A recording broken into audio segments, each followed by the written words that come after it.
splendor of Him. The splendor of our King. Clothed in majesty.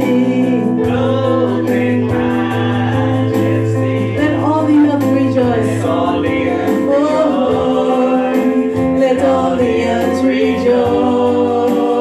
He wraps Himself. He wraps Himself in light. And darkness tries to hide. Darkness tries to hide. And trembles at His voice. Trembles at His voice. How great, how great is our God. Come and sing with me. How great He's our God. and all will see how great, how great, how great. He's our God. Hey, yeah, hey, yeah. Sing how great are you, Lord. Great. Oh, He's our God. Sing with me, how great is our God. And all will see how great is our God. How great, how great is our God. Sing with me, how great is our God.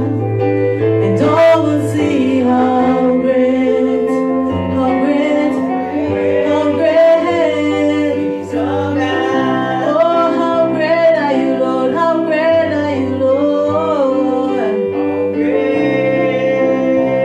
He's our God. I come sing with me. How great is our God. Oh, that the all will see. How great. Oh, how great is our God.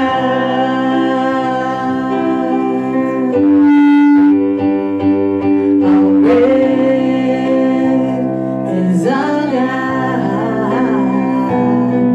How great is our God. And all will see how great is our God. Hallelujah, Lord, you are great, you are how great is our God. Sing with me, how great is our God. Oh, we'll sing how great is our God. Hallelujah. Come on, lift up your hands. Father, we give you praise. God, we give you praise, we give you praise, we give you praise, we give you praise. Come on, lift up your hands and say something to Jehovah. Oh, Jesus, we honor you. Father, we love you, we love you, we love you, we love you, we love you. For you are our strength. You are our strong tower. You are our everything, Lord God. We love you, we love you, we love you. Oh God, we ask tonight that you will have your way. We ask tonight that you will do what only you can do. We honor you, Jesus. Oh God, speak your word in the language of people will understand. We depend on you, Father. God, we depend on you, we depend on you, we depend on you. I can do nothing on my own, and so God, I depend on your strength. Holy Spirit, empower me tonight. Holy Spirit, strengthen me tonight. Give me the grace, the fortitude to do this, dear Father. I am totally and completely dependent on you, dear Holy Ghost. Father, thank you. That at the end of the day, we have every reason to give you the glory. Yes, Lord. For it all belongs to you, Father. It all Yes. belongs to you. Yes. And we say thank you for it is already done. Yes, Lord. In Jesus' name. Amen. Amen. Hallelujah. Good night, everybody. You may have your seats. Amen. Okay. Situation. All right. I'm good. I'm glad that everybody's here tonight. Father, we give you praise. I just want to appreciate you for taking the time and the sacrifice to be here. God bless you for coming. Tonight we're really going to be dealing with a topic, very simple topic, extremely simple topic. Amen. Amen. Our topic tonight is, whom do you yield yourself to? Whom do you yield to? Is going to be our topic tonight. So while we are waiting for the technical department to sort out themselves, let's turn our Bible to Romans chapter 6. Turn your Bibles with me to Romans chapter 6. Amen. Romans chapter 6, look at verse 16.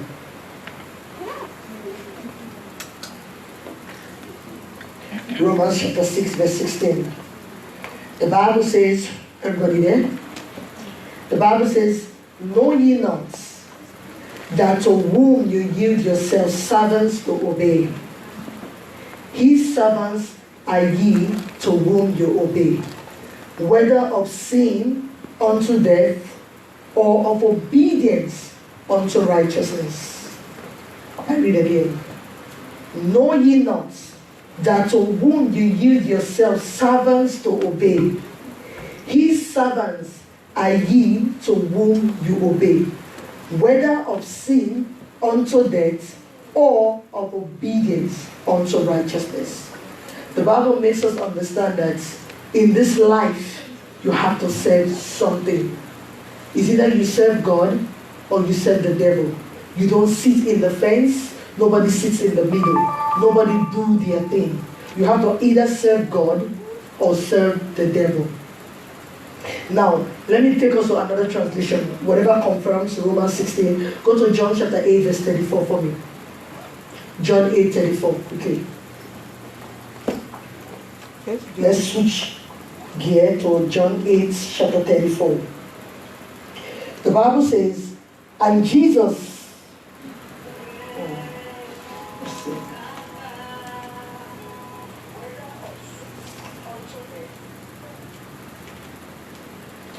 John 8, I said 34.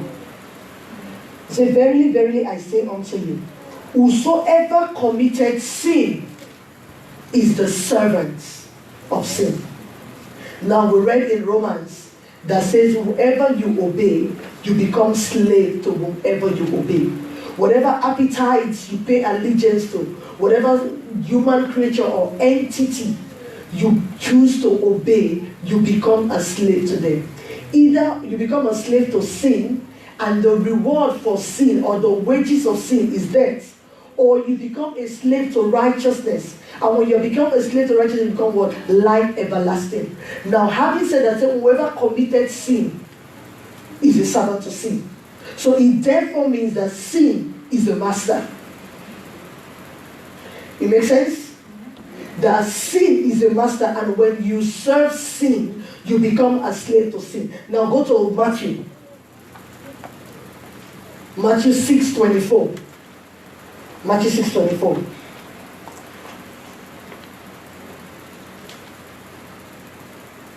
Matthew chapter 6, verse 24. Look at what the Bible says.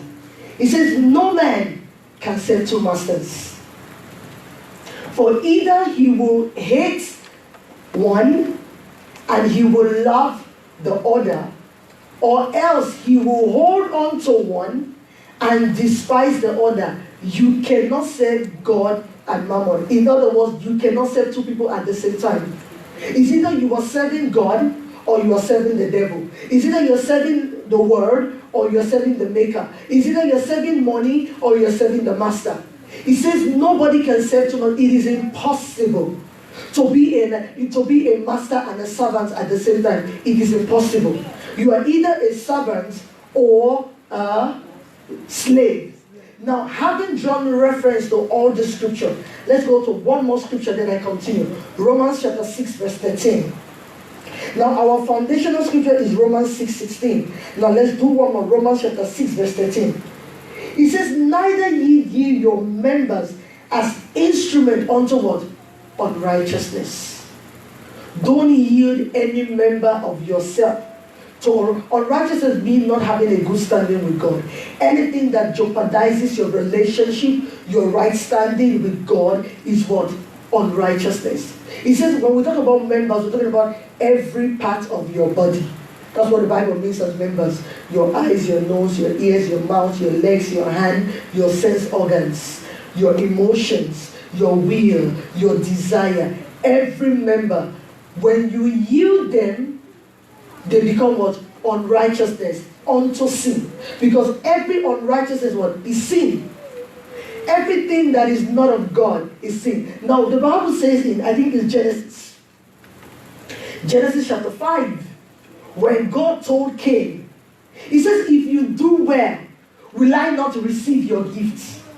But be careful, sin is at your door.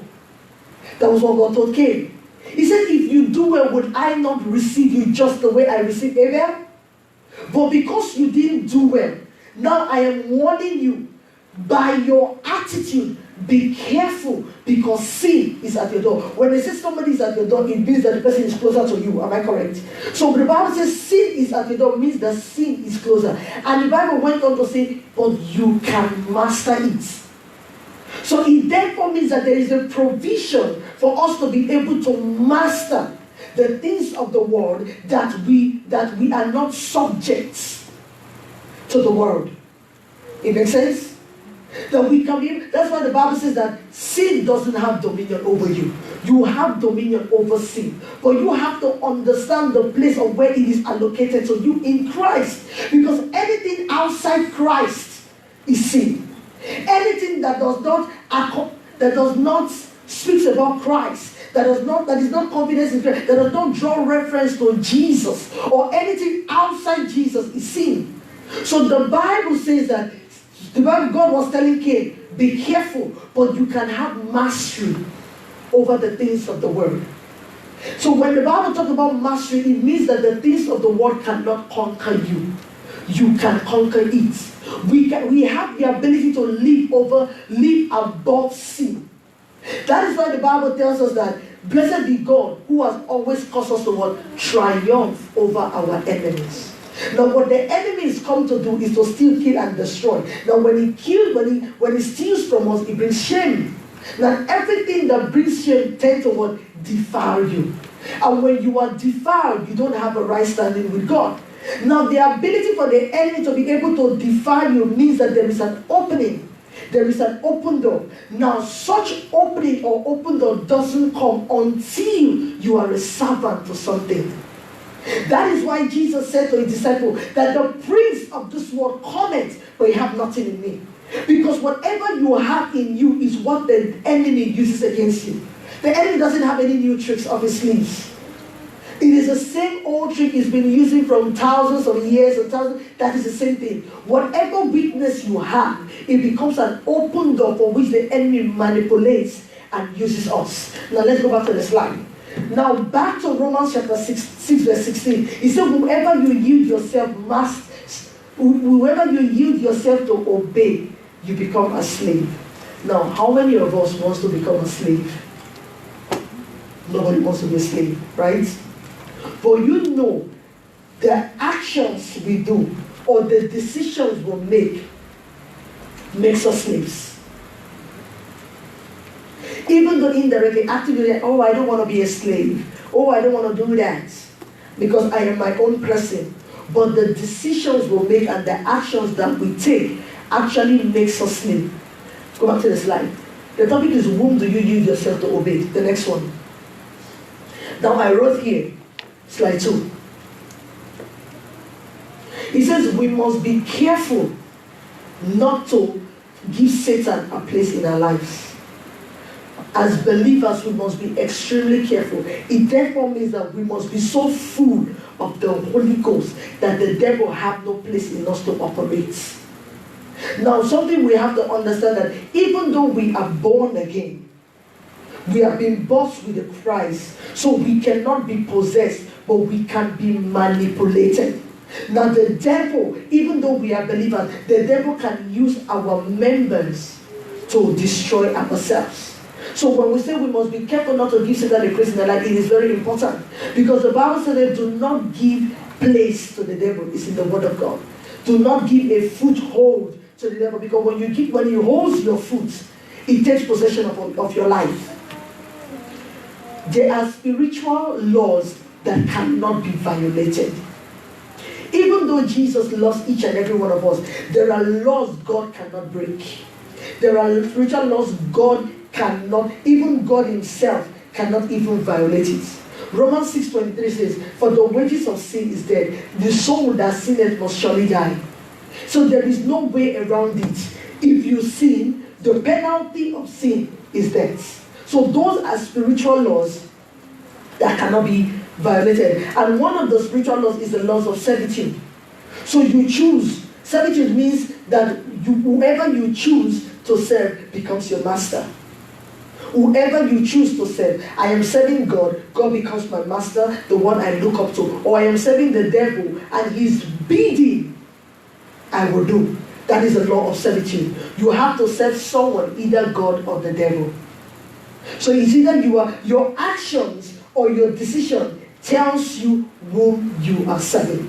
Now, most of the time we say, okay, we are Christians, we serve God, but our attitude, our decision, and our action tells otherwise. That is why one place in the Bible says that God said, though they open their mouth and worship me as God, but yet their heart is far from me. They lift up their hands. They open their mouth. Oh, Jesus, I love you. Oh, Jesus, I worship you. But when God looks at their heart, it's very far from him. Very far. So these are the things. So our decision, we claim that we serve God, but our actions and our decision says otherwise. Next slide. Now, there are ways that we open ourselves to the devil.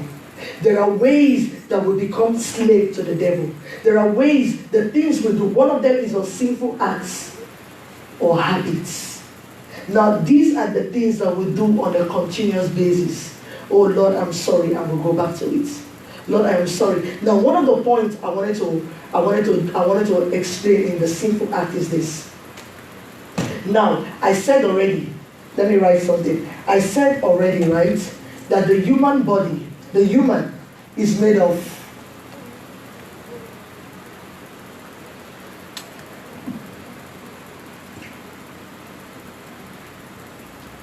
the human is made of what?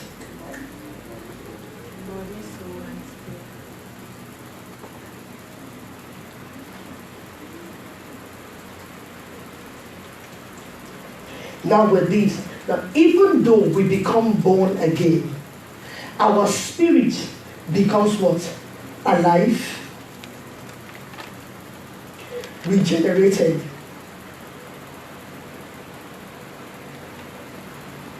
reunited. When we become born again, our spirit becomes alive, regenerated, and united to God. Now, that is the first stage of being saved, of salvation. Now, even though our spirit is alive, regenerated, and reunited, what happens to our body? What happens to our soul? Now, we cannot see the spirit.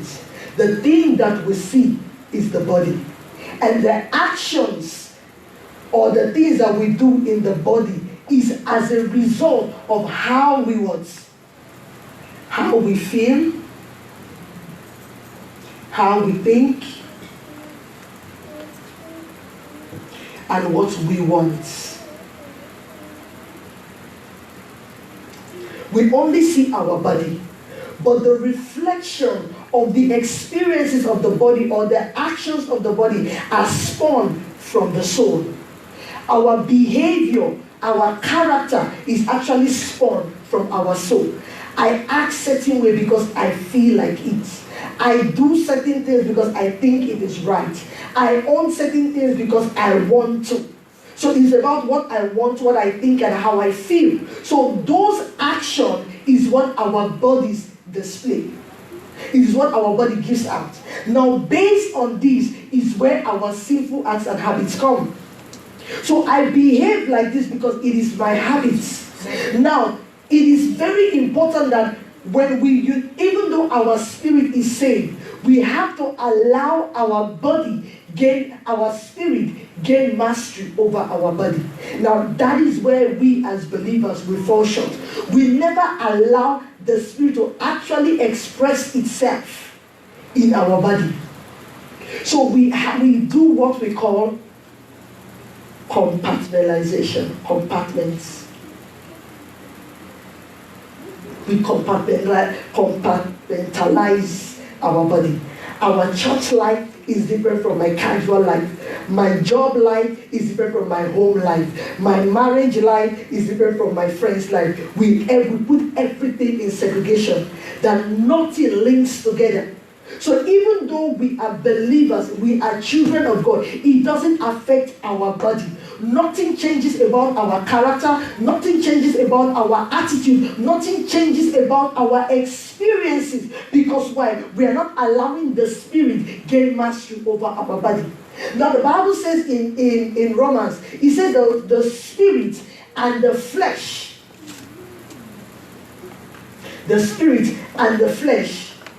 they work what? Contrary. One against the other. Because one of them is trying to get superiority. One of them is trying to be in charge. It's either the spirit leads or the flesh leads. So when the flesh leads, we become very carnal. When the spirit leads, we become very spiritual. Our sensitivity to God is very on the high. But when we allow the flesh to lead, then we become very soulish. It is what I want, how I feel. I don't care who says this, who says that. Even if God comes from heaven and appears to me, it doesn't change what I think. So this is where the habits and the acts come in. Now, let me give a typical example. Pornography.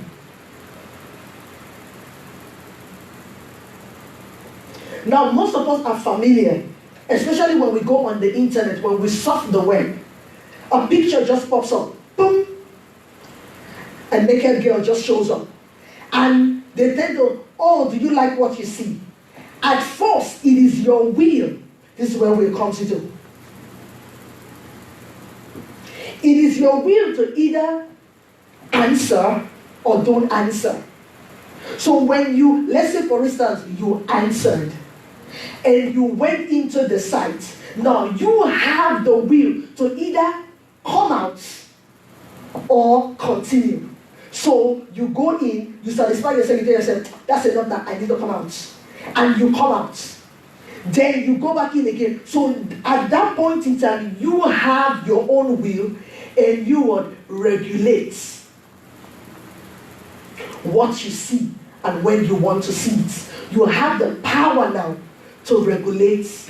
This is just an example. I'm going somewhere. Now you regulate it because you have the willpower. Now when you do that and do that and do that, there will come a time where this willpower will be taken away from you. And a demon will be assigned to you. Will be assigned to you. So all the while you were going in and coming out at your will. I'm tired now, I want to go to bed. But there will come a time you will not be able to exercise this your willpower. Because what happened at that time is that because you have access to go in and out, the enemy will leave you. But after a while, when you have gone too deep, they take that power from you and a demon is assigned to you. And that is where we have what? Addiction. This is where addiction comes. Because a demon now is assigned to that you cannot do it at your will. So no matter how much you tend to want to stop, you find yourself still going back to it. So it therefore means at that point a demon is attached to it, so it becomes an addiction to pornography. That is just one. So many examples to lie into. You lie when you want to. You lie when it's convenient for you. But after a while, it becomes easy without even you thinking about it. That you just lie. Because at that point in time, the willpower has been taken away from you. So a spirit is now assigned to you. So you have what you call the spirit of lying. So that is where it comes with all sinful acts. You do it once, it's okay because you have the ability to, okay, I can stop, I cannot stop. But when you continue, the devil does, he puts a mark on you. He puts a mark on you. That is why when people are younger and they do certain things, oh, I'm going to get away with it, when they decide to want to settle down, now that which they desire the most, it doesn't come to them anymore. Have you ever found people like that? They do, oh, I have time, I can do this, I can do what I want. But when they are now ready to settle down, that which they really, really want doesn't come. So they wonder, but what happened? I am praying, I am doing this, I am doing that. How come God is not answering? And we forget that as a result of the sinful acts and habits we used to indulge ourselves in, a mark is put on us, and this exposes us to demonic activities. So when you do things when you are younger, you forget that there is always a repercussion. Go to Galatians chapter 5. There is always a repercussion for our actions. So when we need the thing the most, the thing that we're playing with, the things we take for granted, when we now need it the most, we can't have it. Because we jeopardize the opportunity to get in. And the enemy uses that opportunity to mess us up. Romans chapter 5. From this, Galatians 5, sorry. Galatians 5, 19 to 21. Everybody understand where I'm coming from, right?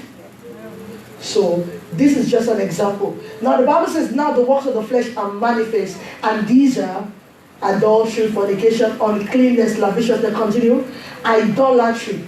Now, one thing I want to stress is the word idolatry. Everybody has their definition of idolatry. But to make it easier and short, anything that doesn't make God a priority is idolatry. I don't care what it is. Anything that God is not on top of is idolatry. So it's either God is at the top of it or he's not. So once God is not at the top of it, it's idolatry. Okay, God blesses you with a car. And you forget that the reason God blessed you with a car was to serve people. So you have the car, customize the car to your own liking, and you see your brother on the street and you just flash them and drive off. So nobody can even lean on your vehicle. So when a little rain or death touch your vehicle, look at you here. So your energy, your heart, your desire is to make sure that the car is looking sparkling, clean like cider. Just clean. And nobody can lean, nobody can touch your car, nobody can come into your car because the car smells so nice. So that, for instance, makes that car an idol. It makes an idol. Now, car is just an example. It could be money, it could be friends, it could be even relationship. Everything that takes God out of the picture, everything that you put above God is idolatry. And that comes with habits. Because for everything God blesses us with, we have to give an account. Now, everything that doesn't center God and does not mirror God is absolutely works of the flesh. And the Bible mentions so many works of the flesh. Idolatry, witchcraft, hatred, variance, emulation, wrath, strife, sedition, heresies, wraths. As simple as wrath. Everybody knows that wrath is anger, right? Yeah. Everybody knows that wrath is anger. And do you know it's only fools that get angry?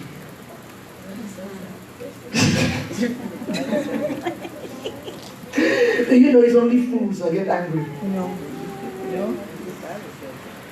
So when you get angry, you're a fool. Okay. Or if you operate in anger, you're a fool, because the Bible says you can get angry and sin not. Right. But when your anger is overly outraged, you become a fool, you become a slave to anger.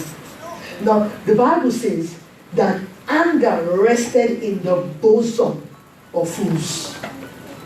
Where is the bosom? Abode. Under your roof.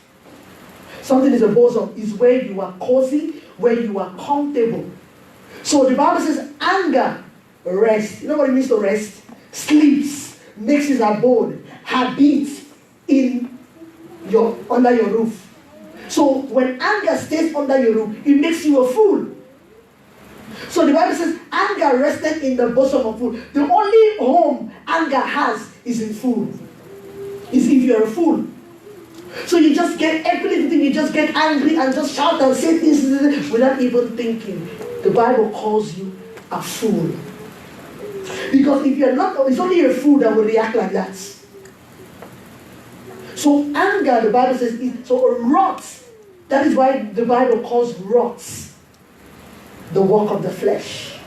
Because wrath is always self. I don't like it. That is why I react like that.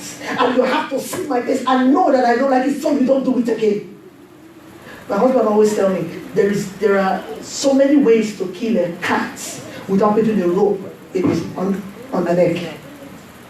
So it therefore means you can get the same results by doing it a different way. You don't have to get angry. You don't have to get outraged. You don't have to go overboard and beyond just to make your point known. No. God calls that person a fool. And if you are a slave, then you become a slave to fool. No, you become a slave to anger. And when you're a slave to anger, you're a fool. So in other words, anger is your master and leading you, and you are going, get angry now, and you get angry. So every time anger wants to express itself, it comes and sleep under your roof. Then you get overly angry, and when you calm down, and imagine when you go outraged, you start to hyperventilate. You waste your energy, waste your voice, your saliva for nothing. And at the end of the day, sorry, I didn't mean to act like that. You know, you're not the one that really got me angry. But it was like, where are we? And you just step on my wrong toes. So I just have to escalate. So you have no mastery over your body. So anger becomes your master and it leads you. That is why whoever you choose, whoever you obey, whoever you submit to becomes your master. None of us are fools, right? So nobody should operate under the influence of what? Anger. Another thing too is alcohol. Anger is also, the Bible says, a sin. Right? Anger is a sin. Anger is a sin. That's a work of the flesh. Anything that doesn't glorify God is a sin. Alcohol is another thing.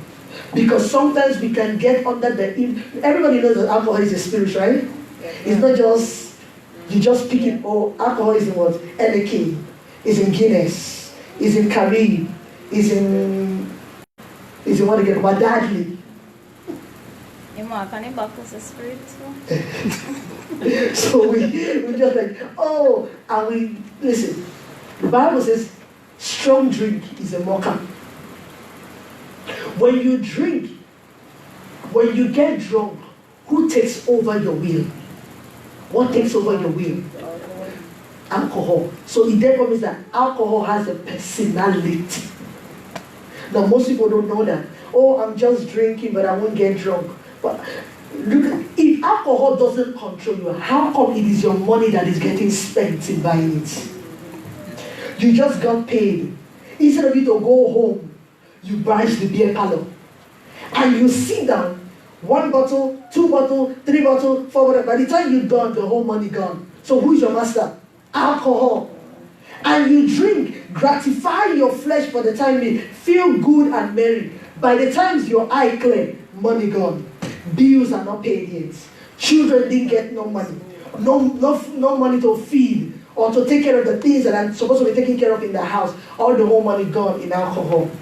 And you feel bad for a while. And you say, I will never do it again. By the time you get the next salary, you go to the bar again. So who becomes your master? Now these are simple things that we think it doesn't matter. But if you sit down and actually think, you see this, how much did they go sell in trade? They even know how much they go for. This morning, every time I want to drink a bottle, let me save it. Every time I want to drink a bottle, let me save it. You will be amazed how much you would have saved. instead of drinking those bottles. And those money that you are throwing down the drain would have been used to put for a land, to buy a car, or to invest in something.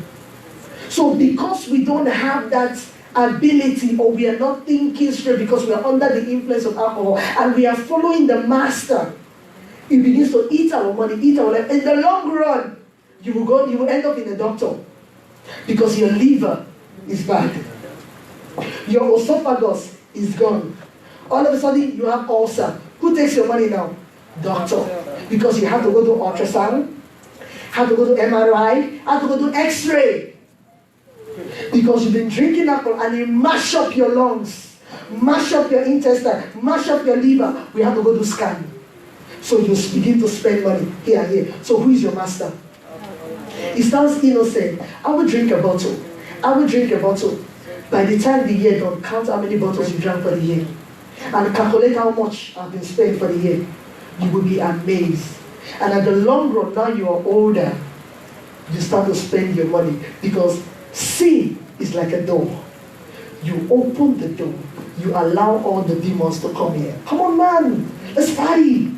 And they come in and they sit with you and enjoy with you. At the long run, when they are done, you are on your own. Oh yes, you're on your own. Because you are the one wanting help. Then you have to go look for money that you don't have. Then you end up in the bank. Or you end up in medical scheme. Because you want money to treat an illness. And they say they don't treat it here in Antigua. You have to travel abroad. Number one, you didn't have any savings. Where will the money come from? You have to go to the bank to go borrow money. Don't even know if you will survive. Who will pay it back? All those liabilities. Because what you allow alcohol to be your master. Those are what we call sinful habits or act. There are so many. So many of them. Envy, murder, drunkenness. See it right there? Reveling and such like. Of the which I tell you before, as I have told you in time past, that they which do such things shall not what? Inherit the kingdom of God. If God is not your priority, how can you be in His kingdom? That's what the Bible says. That is what Galatians chapter 5. Now go back. Now we were right here. Let's go back now. Now we're dealt with all this, and we say, as believers, it is expedient for us to always give our spirit preeminence over our body. Because if the spirit has the ability to express itself, the soul will be taken care of. Because the spirit will so work on the soul that the expression will be seen out here. When you weren't saved, you talk a lot. You chat a lot. You lie a lot. You party a lot, so to speak. You go places a lot. Now when you become a believer, the Holy Spirit comes into your spirit and teaches you how to behave. I feel like drinking an alcohol. I think I have to go to the party this weekend, and I want new clothes to go to the party. So you have to think about the clothes for the party. You have to think about where the location of the party is, and you have to feel that when I go to the party, I will feel like drinking alcohol. Now, when you are now born again, you see that money and that feeling and that everything. God tells you, listen, you see this you are doing, the thing that you feel, the thing that you think, and the thing you think you want are not important. Allow me build your life. Now when the Holy Spirit begins to take over and shapes your soul, the expression is what we see in our body. So your dressing changes. Your mentality changes. Now you become wiser. Hey, all those money I spend in buying clothes and drinking alcohol, I might as well invest in it and probably go to school. Because why? The Holy Spirit begins to work on your mind. It begins to work on your attitude. It begins to work on your character. Now, by that, allowing the Spirit to take preeminence over your soul and your body, your action is now changed. That is what we call a 180-degree turnaround. The things I used to do, I don't do them no more because I have the Holy Spirit now. So those sinful habits, even though we claim to be born again, we don't allow the Spirit to take preeminence. That is why our soul still controls us. Now, because our soul still controls us, we become very what? Soulish. When you are being controlled by your soul, you become soulish. So with that, the devil puts a mark on you and exposes you to so many demonic activities. Now, when it is time for you to settle down, you can't. Because, look at this analogy. Sinful habit or acts. God, I am sorry. I stole. I'm not going to steal again. I promise you, Jesus, if you forgive me, I will not do it again. God forgives you. Now you're walking past somebody foul pen, foul cook. You see the chicken. And you say, God, listen, I'm hungry. I need to eat. I'm too proud to go beg. So what I'm going to do, this last one, and you take it up. Nobody sees you. That's how people become thieves. They take something that doesn't belong to them. Nobody sees it. Oh, it's cool. I'm going to do it again. And they take it up again. Nobody sees them. It begins to gradually, then you become an arm robber. Then you start to carry gun. Then you start to point gun in people's face. That's how it begins. It's innocent. I'm going to take this. Nobody sees me, so it's okay. So when you go back to God, you stole the chicken. And you go back to God, God, I promise you I'm not going to do it again. God forgives you. Now, that is what we call what? Continuous sin.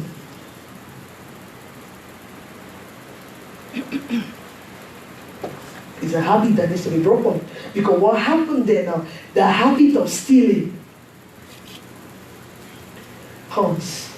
At first, you see, okay, I could steal that, but I don't want. I'll leave it for now.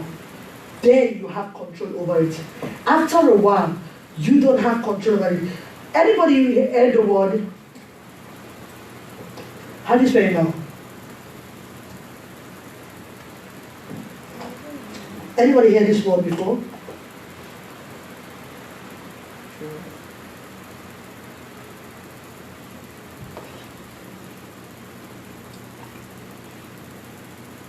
Kleptomania. Anybody heard that word before? Let me tell you what it means. Somebody that steals excessively, habitual stealing. They don't want it, but they can't help but take it. They didn't start like that. They didn't start like, oh, I want that. I don't want it. I don't have to take it. They didn't start like that. But at that time, they had the willpower to do and undo. But when they continually do and undo, a demon is assigned to them. Then they pick up things they know they don't want it, but they can't help. Because what happens is now, a demon is assigned to them, it becomes an addiction. They started innocently. So from a sinful act and habit, it puts a mark on you, exposes you to activity, then you become trapped. And when a demon is in you, you have to do what? Get what? Deliverance. Because people can't trust you. Everywhere you go, there are sticky hands. Some people have sticky hands. They don't take things. Things take them. Anywhere they go, things just follow them. They don't know how it enters your pocket. Things just follow them. And at the end of the day, they get caught. They cry. I don't know how it happens. I will never do it again. 2 seconds after they leave that place, things begin to follow them again. Because at first, they saw it innocently. It doesn't matter. Nobody will know. Nobody will know. Oh, that's a TikTok slander. Who will know? Nobody will know. Nobody will know. From then it becomes an addiction, and then it becomes a curse. And it's a habit that cannot be broken only by the Holy Spirit. Because everybody heard this word, the heart wants what the heart wants. Right? The heart wants what the heart wants. So it doesn't matter. My heart wants it, so I'm going to take it. This is the realm we operate in. Now the Holy Spirit is not the one in charge of this. Continue, honey. Number 2. There's another slide under that. Soul games. Soul games. Now go to that scripture before go to Deuteronomy chapter 18. Deuteronomy chapter 18. Soul games. Deuteronomy chapter 18.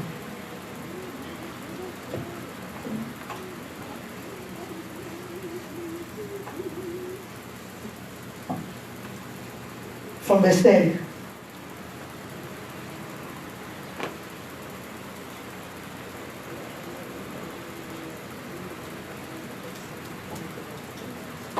You see, thou shalt not be found among you anyone that maketh his son or his daughter to pass through the fire, or that useth divination, or an observer of times, or an enchanter, or a witch, go down, or a charmer, or a consulter with familiar spirits, or a wizard, or a necromancer. Continue. For all that do these things are what? Abomination unto the Lord. And because of these abominations, the Lord thy God does drive thee out from before them. Go back to 10. Now, maketh that son or the daughter to pass through the fire. Rituals that take their children, go bathe them, carry them to Obiaman, say something wrong with the child, so then take the child to the pastor or to the hospital, they carry the child to Obiaman. And they make the Obiaman do all the kusu for the child, cuts, blade, put incisions on the children. That's what the Bible means by making your child pass through the fire. Now, and that use divination. You know, one of the observer of time, you know, one thing that we people are very familiar with and they take it for granted is this.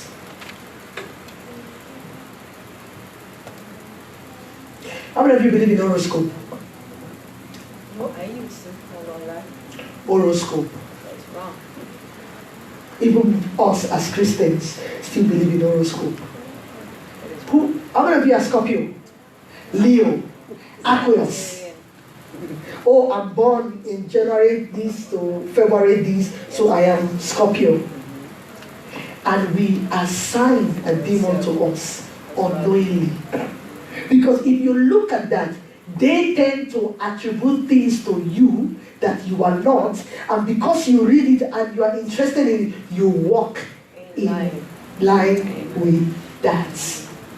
You were never like that until the thing says, oh yes, that used to happen to me too, so I must be observer of times. Divination. Anything that is not of God is divination. Now that was one thing that was wrong with Saul, King Saul. After Samuel died, the Bible says the word of the Lord was scarce. Now Saul desperately needed to hear from God. He desperately needed to hear from God. And Samuel was there and he couldn't find nobody to hear from God with. Then the best person he thought he would go and consult with was a familiar spirit.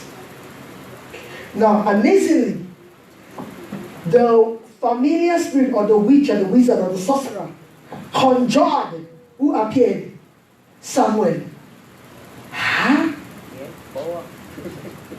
But that must be God. Because if it's not God, how come somewhere a man of God be appearing? Does it not sound too good to be true? But if someone was truly a man of God, how come he appearing and I'm seeing him? And we forget that familiar spirit can take the persona of a person and show up.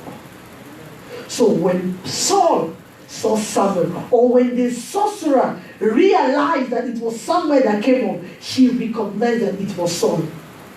Because already when God put Saul as the king of Israel, he banished all sorcery, all witchcraft, anything that was anti-God, he banished it. Now when Samuel died, his promise, you had the man of God with you. You would have spent time developing yourself while the man of God was there. He didn't do that. Then the man of God died, yet now he wanted to hear from God. If he had spent in time developing himself while the man of God was here, he'd probably be hearing from God. The man of God died, the word of the Lord was scarce. So he went to a familiar spirit. And Samuel showed up and spoke with him. And Saul said, I've seen the Lord. Which God did you see? Which God did he see? Now that is what we call divination. By what spirits? Even though the man of God showed up, by what spirit? I'm going too far. Now in the book of Acts, the Bible says Paul was going to preach. Paul and Silas, they were going to preach. And every time they passed a particular place, a young lady with the spirit of divination will always say, these are the men of God. They preach about the gospel. Listen to them. Question. Well, what was the things she was saying? Were they right? Were they accurate? Yes. Oh yes, they were. Yes. They were accurate.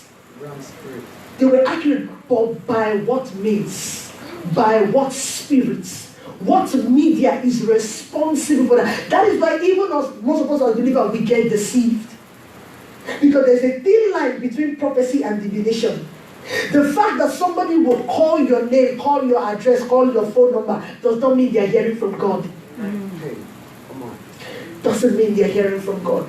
By what spirit? Even demons know that. A demon that grew up with you is called familiar spirit. Know your address, know your phone number. It's not new to you. You know my phone number is something I know. Tell me something that I don't know. You call my address, call my phone number, call my name. Oh yes, I know that even God knows that. And they tell you things and you are so excited and you forget by what spirits. Even though Samuel showed up, even though the young lady was prophesying the truth, was saying the prophetic word was very accurate, she was on point.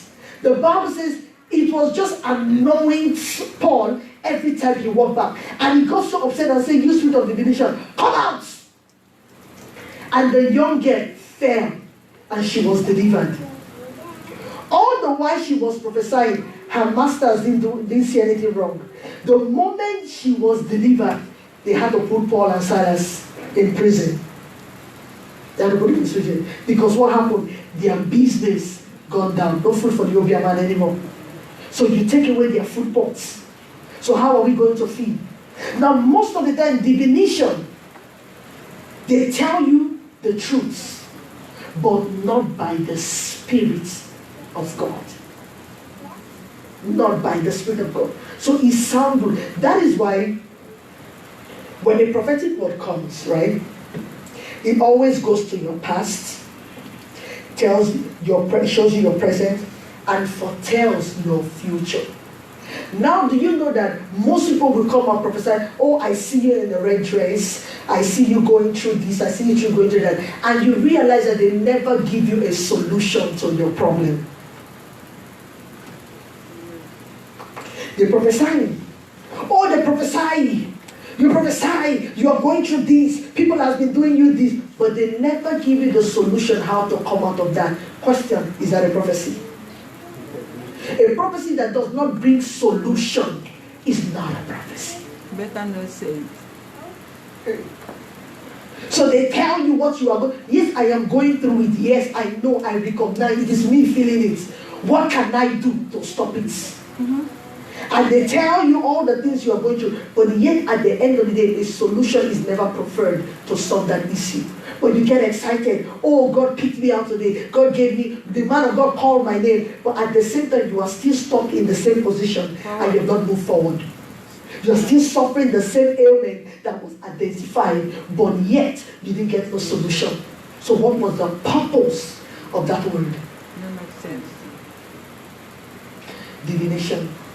Obia man knows things. When you go to Obia, oh, I know what's wrong with you, and they tell you what is wrong with you. Even the thing that's not even wrong with you, they add it on top. Even the person that's not even doing you, they tell you the person doing you. And you go home and you blaming that person, whereas that's not the person doing you.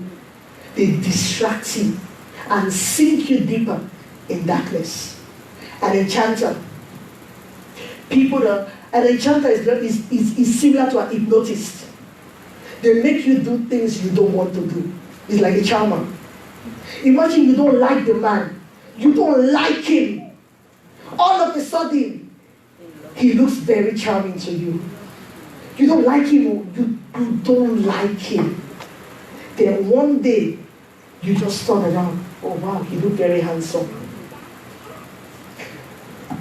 What just happened that he just enchanted you? Whatever it is he went to do, that you are going to get you. So whatever he did, what he just did now was to enchant you.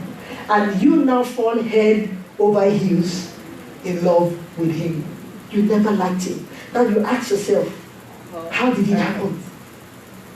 These are reality, these are things that happen. Now because we call them soul games, witch, continuing, a witch or charmer, a consultant with familiar spirit, somebody dead, your parents dead, you want to go find out what killed them. Is that not why they have autopsy in the hospital? When they die, you go do autopsy and done, you want to go to an OB to go find out what killed them. If it's your stepmother that killed your father, because your stepmother wanted the father's inheritance, so she take him out to get all the inheritance. You now consult yourself with familiar spirit or a wizard. You know who a necromancer is? A necromancer is the one that fraternizes with the dead. People that go to the graveyard to go consult the dead on your behalf. That is why I tell you, pray, because you don't know who does things against you. While you are sleeping and snoring away in the wee hours of the night, they are in the cemetery enchanting to see you destroyed.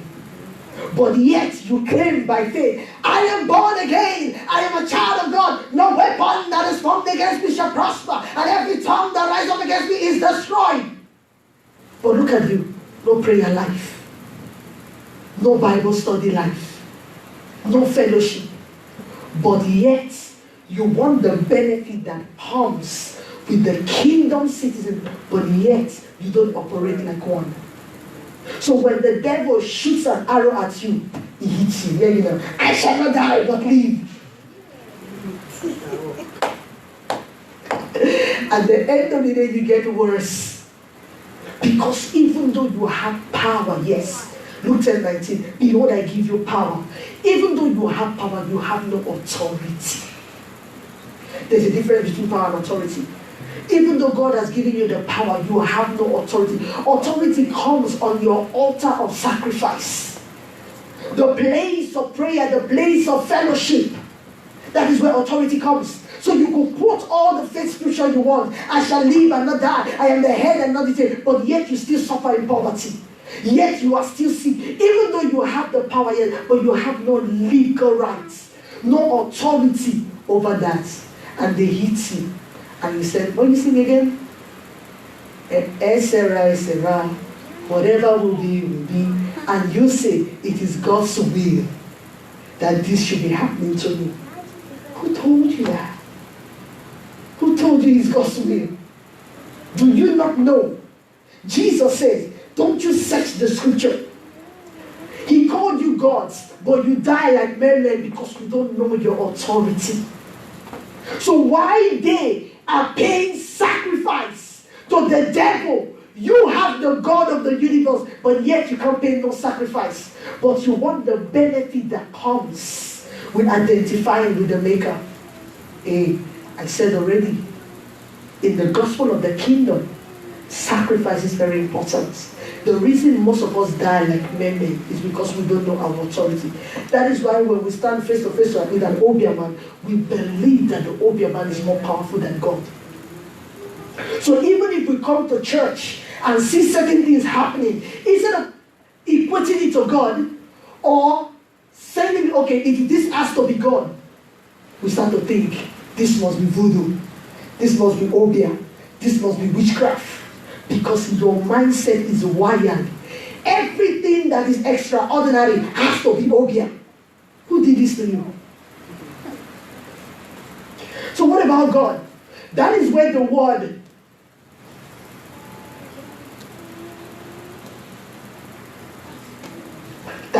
blasphemy comes.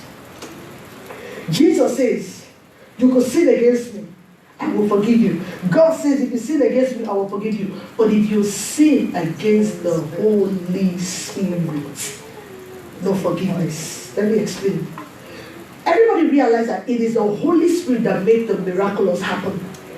Everybody know that it is the Holy Spirit that causes the supernatural, the extraordinary. Is the one that allows heavenly divinity to come to earth.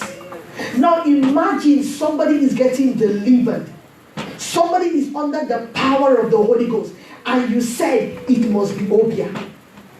So that which is supposed to be given to the glory that is supposed to be given to God and for the Holy Spirit work, we equate it to the devil. That is blasphemy.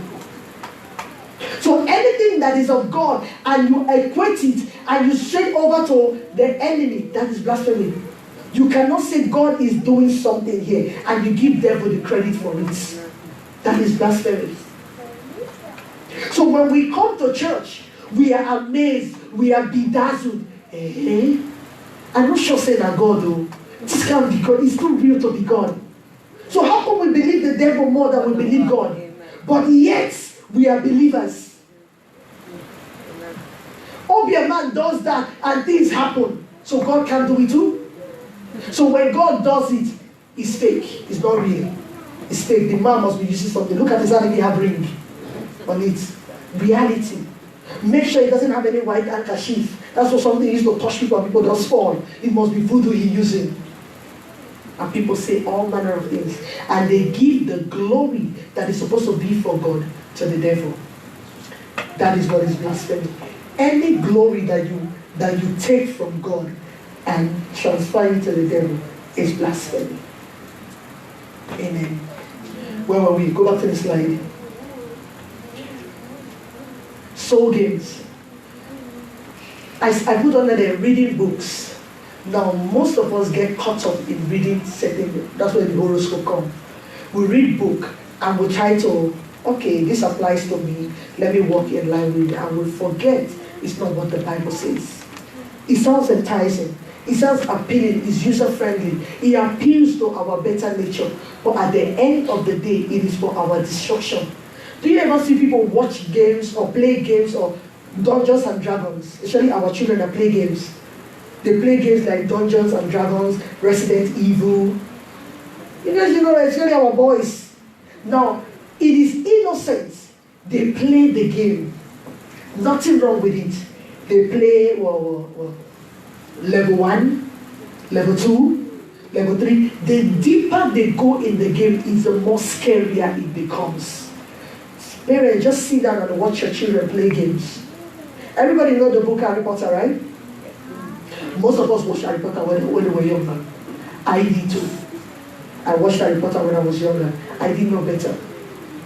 When I now became a Christian, I knew the book Harry Potter was demonic. Now they have storybooks. Ansel and Gretel. Everybody remember that storybook when we were younger? Now look at the new Ansel and Gretel storybook. It has witch in it. It has all form of creature in it. The Red Riding Hood. Everybody seen the movie now? Yeah. The Hood, Red Hood, Red Robin, whatever it is. Now, that innocent novel with a child with a red hood going to meet her grandmother in the bush turned to a scary movie.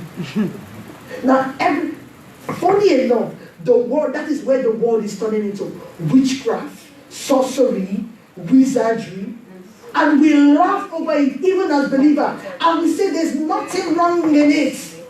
And we forget that such things are open doors, are portals that comes to infest our children and our home.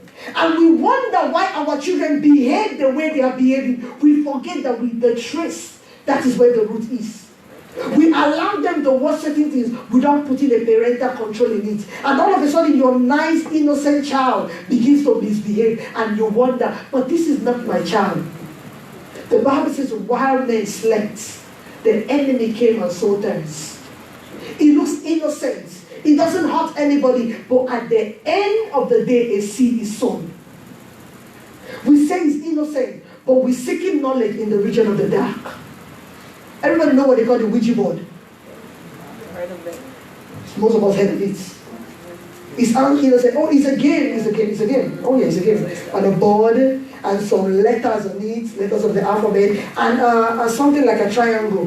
And they put on it and say, okay, what is my grandfather's name? And you begin to go. After a while, a demon takes over. Oh. Everybody's seen the movie The Conjuring.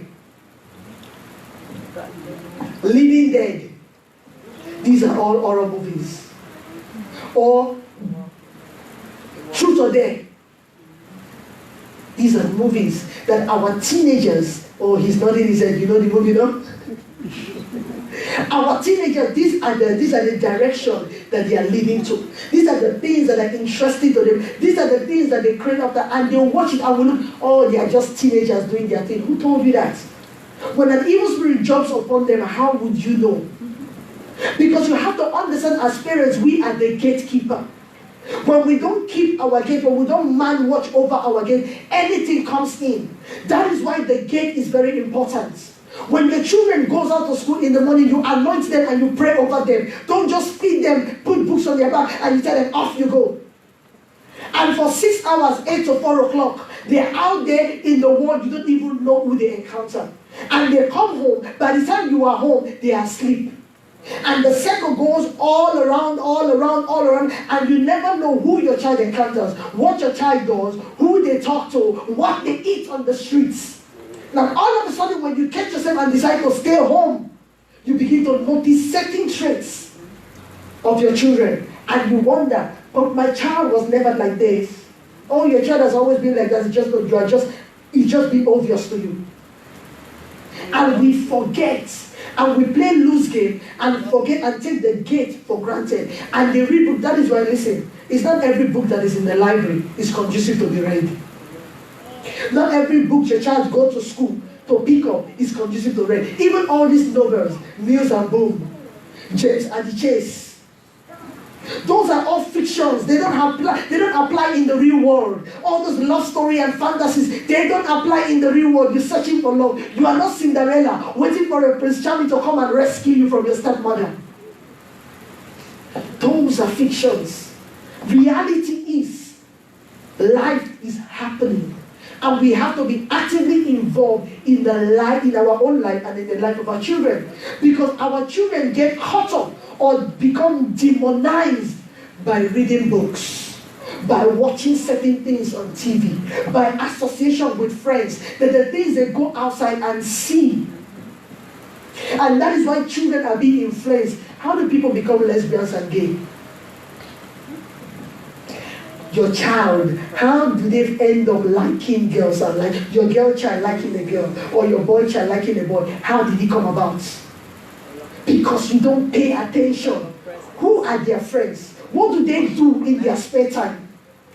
They read books. That is why if you have children, please monitor their phones. Monitor their phones. When they have the phone, they have what we call parental control. Certain things they cannot go onto, they cannot surf on the web. They have to come take your permission before they go on the web. Because when you open them up to the web, too many things are coming to them. Their eyes are seeing too many things. And when you go on the internet, too many things pops up.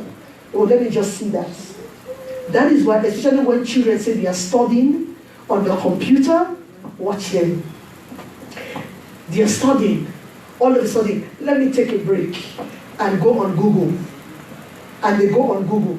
3 hours, they are still on Google. They just wanted a break. 3 hours, and you wonder what they are doing. You studying? Yes, mommy. And you wonder. And you ask, your assignment not finished yet. Mommy, is plenty assignment the teacher gave us. And you wonder, how did my child become? So you talk to them, they talk back at you. How come, who pays the bill here, me or you? I talking, you talking, who is the boss here? Because they learned it from somebody. You allow it, the parent. They learned it. So you have to, as parents, even especially Christians, Christian parents, your children look at you as example. Monitor the friends they keep. Where they go. You want to go to the movies? Yes, I am going to drop you there. And I'm going to know the movie you are going to watch. In fact, I am going in there with you to watch the movie with you. Oh, you think it's funny? It's not. Because you might buy the ticket for them. I'm going to watch this movie. These children of generation, they are very smart. And they tell you, oh, I'm going to watch Jumanji Next Level. And they go and watch something else. Or like Bad Mom. Yeah, Bad Mom is a movie. And they come out from that cell and go watch something else. And you ask them, how did the movie? Oh, mommy, it was a good movie. Whereas they've gone on their phone, Google, and go read the synopsis of the movie. Yes. And they will come and tell you, oh, Mommy, Jumanji was a very good movie. If my child is going to the movie, where are you going to? Which movie are you going to watch? Who are you going with? What time is the movie? 9 o'clock is the cutoff. You go in movie, I make sure when you're going to the movie, I don't have anything to do too. So you go in and allow you go with your friend. We sit in the movie, I sit all the way to the back. So you sit in your movie, you don't even know I'm there. Yeah. So watch your movie, have fun. When the movie finish, I'm in the vehicle waiting on you. You think it's bad parenting? You want the world to parent your children for you? Amen. Then you wonder, how did my children turn like this? Soul games. The enemy, if the enemy cannot get you, it will come through your children. It will come through the people that are closer to you. Believers, we cannot be sleeping while the enemy is taking away our children. Taking away, in America now, you can't beat your children. That is why the situation of America is the way it is. Yeah. Our children are, they end up, look at the children that they can't beat it. They end up in gang, teenage pregnancy, they end up getting on sexually transmitted disease. At the end of the day, they are hung up on drugs. And the last result, rehab or jail. It has to start from the foundation. Be watchful what your children read. The information they are taking in. Pray over your children. Amen. We're going to stop here today. It's 10 o'clock already. How many of you were blessed? Amen. Any questions? I just wanted you to talk about yoga, Yoga. meditation. Meditation. Yeah. Yoga. Meditation. You could just touch it and then mix it with us. Chakra. Everybody know what chakra is, right? I'm connecting to my inner being. Which inner being do you have? Apart from the spirit you have. My inner core. You see this yoga, meditation, and chakra, all these things are demonic. They are doorways. What does yoga do? They put you in an awkward position. And you stay there doing what? How is it beneficial to your health? Then they tell you to meditate and they make you do like this. Sit down with your leg crossed like this and you meditation. Do you know what they're doing? You know what they call astral projection? You are here, but your soul is being sucked out of your body. Whichever realm they want to take you to, and they bring you back. Forgetting that every time your body leaves, your soul leaves your body, it shortens your life.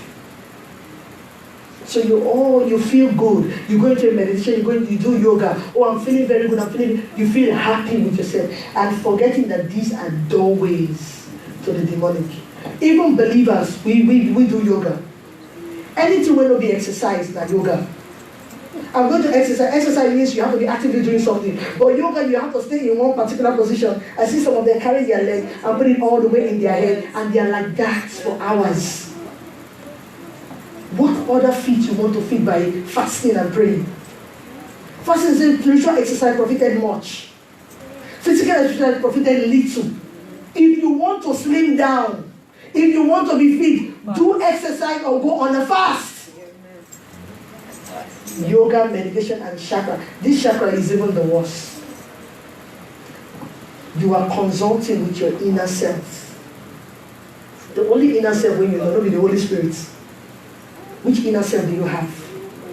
So the real you is not the one sitting down there. You have another one that you have to like what? The core of your being. You don't even know yourself. Then somebody has to tell you who you think you ought to be. The only way you know yourself, if you don't know God, you don't know yourself. You have to know God first. Then in knowing God, you discover yourself. Then you involve yourself in certain things, get caught up, destroy your life, and then you are looking for somebody to throw your dead weight on. That is what it does. When you know God, you discover you. Now somebody will tell you, I don't even know myself. How will I know I have an inner core in me? Where does that inner core exist in me? And they will tell you, and they trace this core, and they say if a snake is wrapped up in your spine. Where did the snake, how did the snake get there? and you're stupid enough to believe it, and they tell you, hold this position, sit down like this, and you feel the movement. That is your inner being moving, trying to commune with the outer world. What be witchcraft be that? I've said already that there is a thin line between divination and prophecy. Amen. Oh, question. Sister Lauren, can I get the mic, please? I need the mic, sorry. Sister Angela. I just want to find out, like, the Holy Spirit, right? Can you say infinite spirit for the same Holy Spirit? Okay. Infinity, it means a never ending. Right? The word infinity is never, it doesn't have an end. So the infinite spirit of God, God is infinite. So yes, you can also say that the infinite. So if you are equating it with God, God doesn't have a beginning. It doesn't have an end. So God is self-existing. So because God is self, God is infinity, we can know all of God. The more we know Him, is the more we want to know Him. So God, in our human capacity, is trying to know God. God is infinity. So His Spirit, we cannot know all of the Spirit. So He's the infinite Spirit of God. Yes, we can actually use that. So the Holy Spirit, the Spirit of truth, the teacher, the dove. Those what we call the dove. That is one of His person. It comes out the dove on Jesus. We saw the reference there. The Spirit of God descended on Him like a dove. A dove means it was subtle, soft, peaceful, pure. Amen. Glory to God. Amen. Can you get down this one, please? So I can just quickly close. I don't have much to say because I'm on a low profile. And, just being quiet and listening to what God is saying and what God is doing at this time, in this season, watching the movements, watching the elevation, watching the growth, watching the teaching, watching the another level that God is taking the ministry, and taking sacrifices, but we are willing to pay the price for where God is taking us, and we are praying that as the word come forth, everyone will be watchful, be vigilant. Amen. For the Bible said the adversary, or like a roaring lion, seeking for who he may devour. And so as we go along in our Christian walk, we have to make sure that the word that we are receiving is the right word. So the Bible says, study to show thyself approved, a workman who is not ashamed of the word of the Lord, but who will rightfully divide the word of truth. We are living in the last days. We're living in the last days. And there's a lot of things that happen. When this church moved to another level and out of this building and settled down, one day I'm going to sit with the church and I'm going to point out the things that we have gone through, and to show you that if we wasn't prayerful, if we wasn't sacrificing, we would not able to get where we want to get. Okay, there are many religions in Antigua, and so many people are coming from these different religions, and when they eat the truth, some of them will rebel. And how do you deal with it? You have to bury yourself in fasting and prayer, to give the word in a season and out of season, so that you can able to be solid. I'm praying that as my wife, the senior pastor of this ministry, has been taking time out to seek the Lord and to give forth the word of the Lord, I am praying that everyone will take the teaching and receive the word of the Lord and to learn, you know, because it's very important that you learn. Amen. We are trying to come up with something, and we are just holding back until everything is well. You know, find a day where we're going to really taking on, you know, people who want to come and to learn. And we will call it Let's Talk, you know, where it will be free. They just come in maybe on Saturday in the day or whatever time when we think, and we'll give that free, you know, where people just learn. Because the Bible says, my people perish for lack of knowledge. And when you are not knowledgeable about the word of the Lord, you follow wrong doctrine. And you will be easily moved. So if someone say, jump over the moon, you think you can jump over the moon, when they walk around it and you stand right there, try jump, and you can't jump. After a while, they leave you right there. You know, and you end up right in the cobweb, in the nest, and your whole life becomes shambles. Amen? So I thank God for my wife and the teaching that she's doing, and I'm learning so much. Amen? I'm going to ask for the offering, amen, to be here now, amen, so that we can be able to get out of here. Amen? Glory to God. I know that we are on fasting, amen, and I'm praying that everyone will, you know, fast as much as you can, amen. I know that some of you are working, so you can't able to fast entirely from the food or the juice or whatever, but at least, amen, try something. Amen? Please try something, right? Because only when you try, you will succeed, okay? Just try, amen? And you will see God move mightily, amen?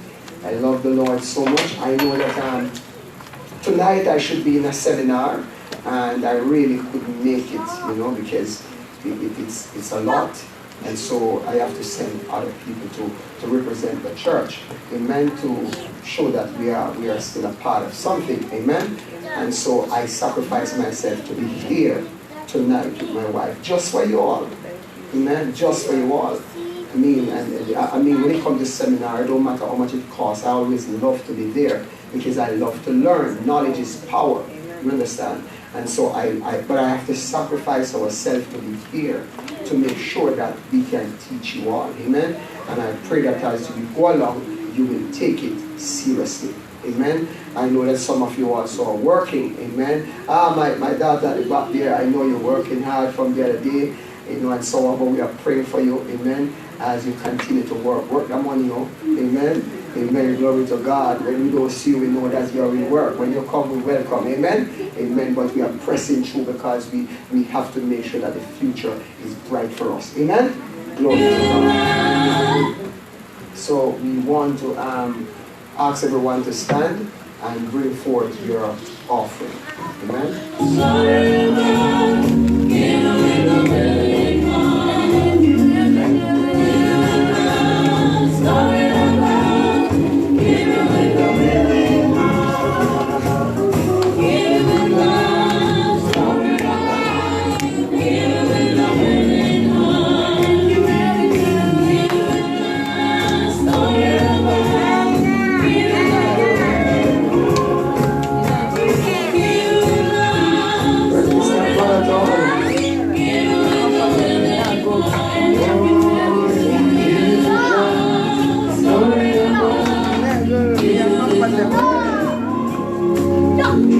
One more time. So many times, it's a winning eye. Give it with love. So many times, give it with a winning eye. Father, we thank you. We thank you for the tithes and the offering that you have given, Lord. And Father, we pray in the name of Jesus that you will bless this offering. Bless these tithes, Father, as they pour into the ministry, Lord. Pour back into their life. and let their life be prosperous. Father, I thank you that you have poured back into their life, pressed down, shaking together, and running over. Lord Jesus, I thank you. In Jesus' name, amen and amen. Bless the Lord. Remember, tomorrow night is all-night prayer meeting. Amen. Even if you have to come and bring a pillow and sleep, try to be in the presence of the Lord. Amen. And you will be out of here early. Amen. Glory to God. We're not going to stop you from sleep, but at least be in the present. Bring your pillow, bring your sheet, and come and lay down before God. Pray, you drop asleep, wake up and pray. Drop asleep, wake up and pray. And so that we can get somewhere. Amen? Because the harvest is ripe. Amen? And we are going somewhere. To God be the glory, great things He has done. So loved He the world that He gave us His Son, who He left His life an atonement for sins, and opened the light gate that all may go in. Praise the Lord, praise the Lord, let the earth hear His voice. Praise the Lord, praise the Lord, let the people rejoice. Oh, come to the Father through Jesus the Son, and give Him the glory. Great things He has done. May the blessing of the Lord follow you all, keep you all safely. See you back tomorrow night, and see you Sunday morning too for the worship of the Lord. Continue to stay faithful. Continue to stay in Christ. God bless you all. Have a pleasant night. Amen.